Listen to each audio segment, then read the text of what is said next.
أحيانا يقوم حارس المرمى بدور الهداف والمنقذ في اللحظات الأخيرة. في هذه اللقطات نشاهد حارس المرمى يتقدم في ضربة ثابتة ليضع هدفا رائعا قبل نهاية المباراة بثوان قليلة.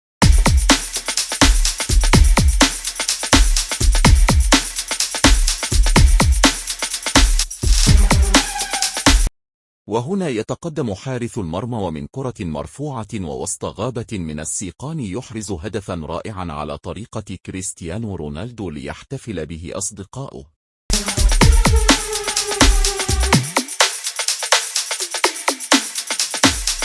أما هذا المشهد فهو لحارسين تقدما وترك المرمى خاليا، لكن أحدهما استغل الموقف وركل الكرة تجاه المرمى ليحرز هدفا رائعا ومن مسافة بعيدة، وقد حاول الدفاع اللحاق بالكرة ولكن دون جدوى.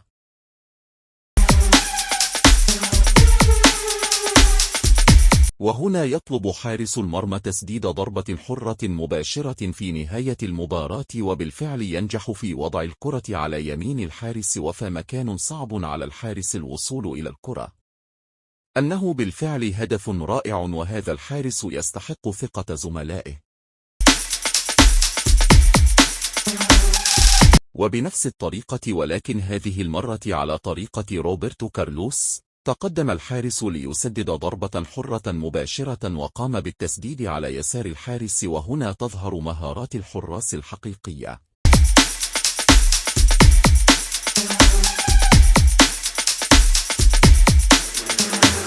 لنشاهد معا بعض الأهداف التي أحرزها حراس المرمى من ضربات ثابتة وبنفس طريقة هؤلاء.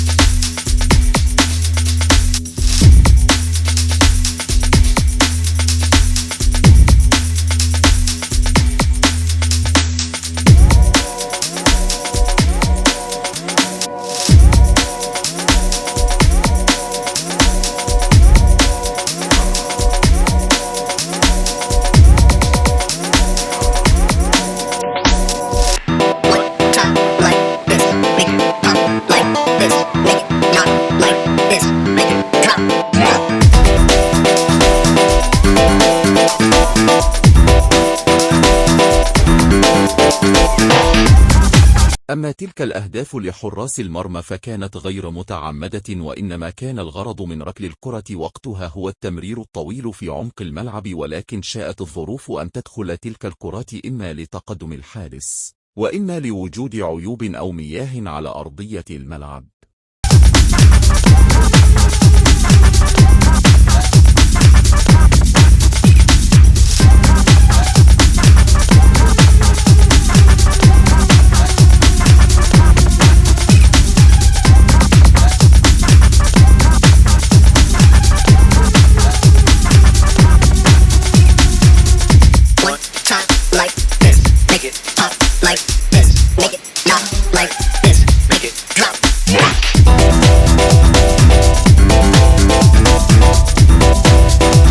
لكن هدف عصام الحضري الذي نشاهده الآن لم يكن تمريرة أمامية كتلك الأهداف، وإنما كان مقصودا من الحضري.